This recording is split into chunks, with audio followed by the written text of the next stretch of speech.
Sigurado ako na kahit anong henerasyon ka pa galing, kilala mo ang rapper na si Andrew E.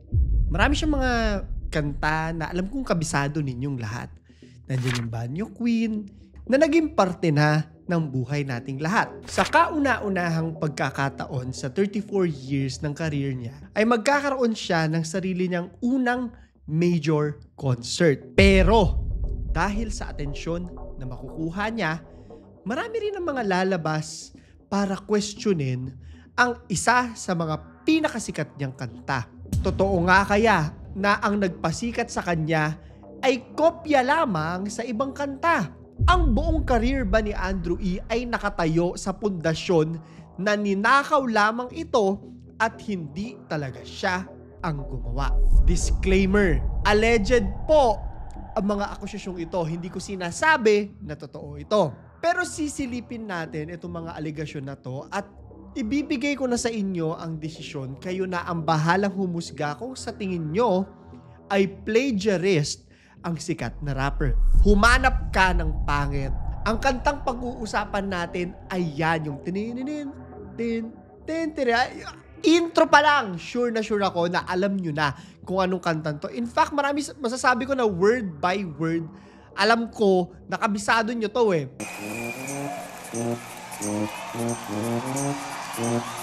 Yo, created 12 years ago, but I'm gonna do it for the very first time right here in Araneta Coliseum now.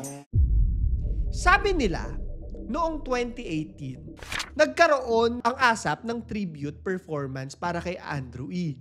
Ngayon na ba pinanonood ng mga tao to, napaisip sila, bakit parang katunog ng isang kanta pa? Marami rin kasi yung nagsasabi na siya yung king of rap sa Philippines. Of course, debatable yan. Maraming kumu-question sa mga bagay na yan, kaya isang araw, nagkaroon ng subreddit kung saan kine-question itong sikat na kanta.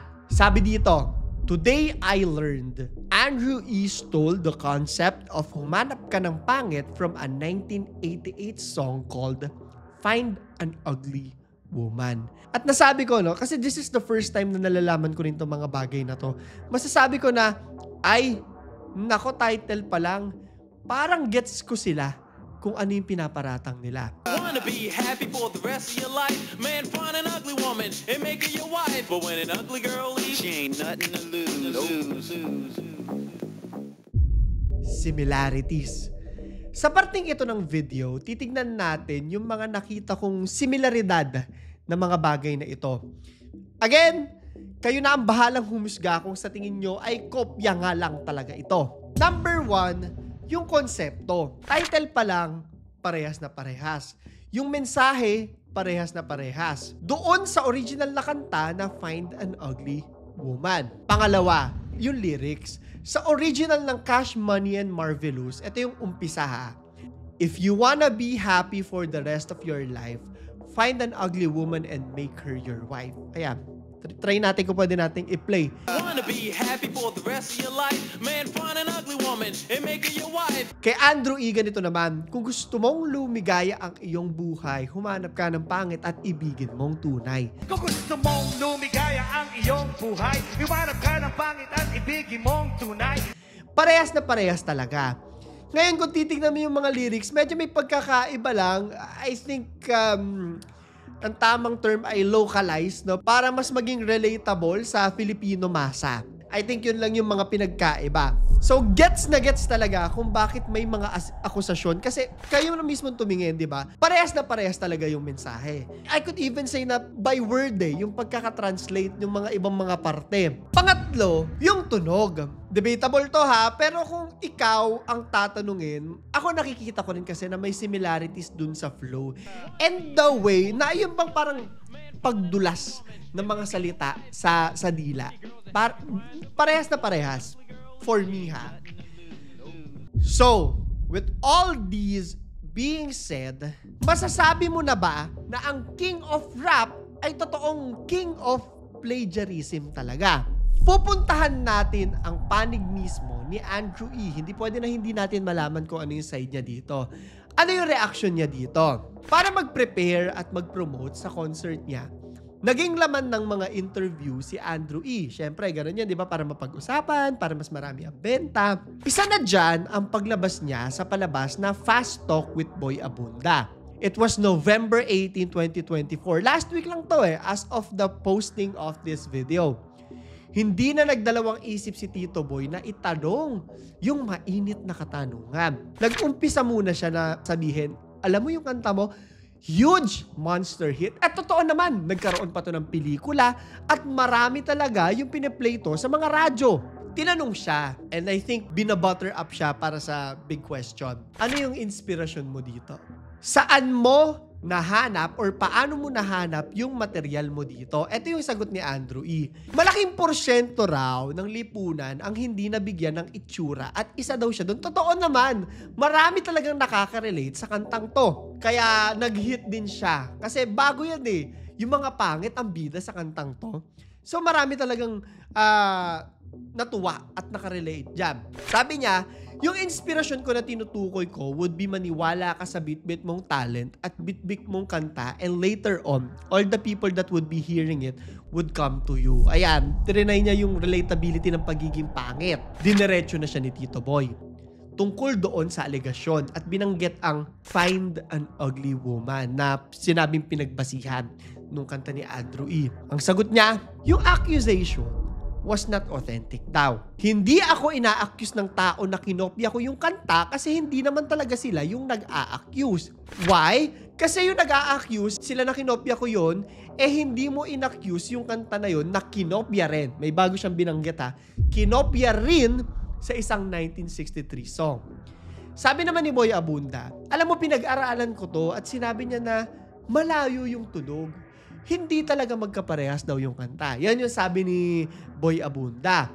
Anyway, yung binanggit niya kanina na kinopya rin ay ang kantang If You Wanna Be Happy ni Jimmy Soul. Play natin di ko alam kung mape-play po namin, no? Pero ayan. If you wanna be happy for the rest of your life, never make a picture one for your wife. So for my personal point of view, get an ugly girl to marry you. Reaction. Eto na. Mainit kasi talaga si Andrew E. Especially politically, no?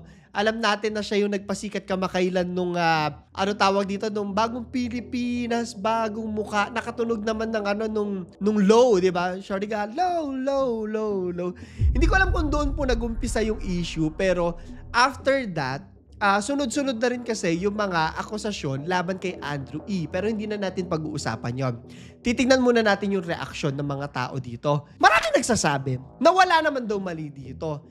In fact I think dumaan na rin sa mga timeline ninyo to, no? Pero maraming mga kanta nung mga period na to, 1980s, 1990s na mga Japanese songs na tinatagalog. Hindi ko po alam, no, kung may permiso itong mga tinagalog na kantang to, pero hindi na natin sila babanggitin, pero madami po yan. Siguro, nung panahon na yon dahil wala pang internet, mas bebenta. No? Kung bumenta sa ibang bansa, bebenta rin to dito kasi papalitan ko lang yung lyrics And walang magsasabi na, ay, hindi mo to original kasi wala pang internet para siguraduhin or i-research kung original ba yun. Pero ito kasi, walang masamang gumamit ng material ng iba. Okay pero may may karugtong yan. Kung may pahintulot, ayan. Yun yung pagkakaiba ng plagiarism sa hindi plagiarism. Ang plagiarism ay yung paggamit ng idea or gawa or sinabi ng ibang tao and then claiming it as your own. Okay. Yung humanap ka ng pangit ay ako mismo yung gumawa niyan. Ako mismo yung nag-isip niyan.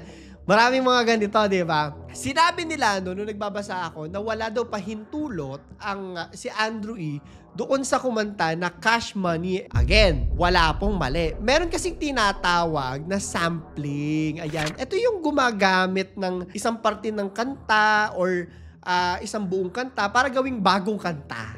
Okay. Maraming gumagawa niyan, especially ngayon sa mga Hollywood, 'di ba? Sa ibang bansa. Walang masama doon kung may pahintulot naman talaga kasi nung gumawa. So kayo na lang ang aanuhin ko diyan. Kung makikita po natin, bisita tayo doon sa YouTube channel, no? Sa YouTube video ng Find an Ugly Woman. Mapapansin niyo po na napakarami yung mga comments na sinasabi na kopya raw talaga ito. Ito, basahin natin itong sample na ito. Andrew E. didn't just take notes, he took the whole book. However, may mga comments din na kagaya nito na plagiarism agad. Ang dami naman kanta noon na ginagawang Tagalog. Nataon lang na di sikat masyado sa Pinas yung Fine and Ugly Woman that time.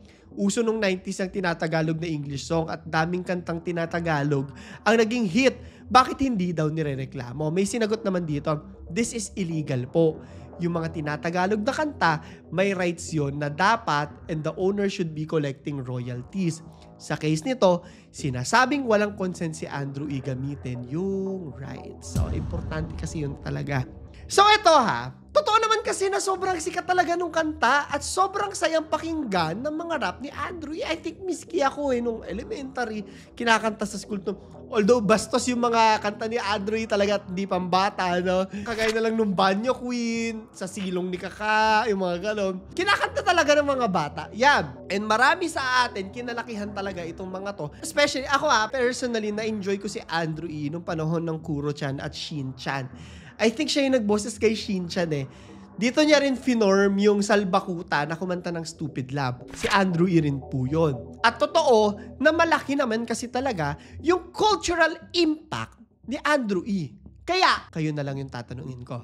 Para sa question of the day natin, huwag niyo kalimutan na mag-like, subscribe at notification bell para sa mga gustong manalo ng 1,000 GCash giveaway. Promote ko lang din po muna yung aking Instagram. Maraming salamat po sa lahat ng mga nagsasuggest sa atin na nagfa-follow sa akin doon at nagme-message at nagtatag ng stories. Ito na yung tanong natin. Sa tingin nyo ba, dapat i-acknowledge ni Andrew E. kung totoong kopya man ang kantang to? Follow-up question lang din. Sa tingin nyo ba, kinopya niya talaga? Bakit mo nasabi? I-comment mo sa ilalim. So, yun lamang po. Ito si Claro III at ito ang aking kwento.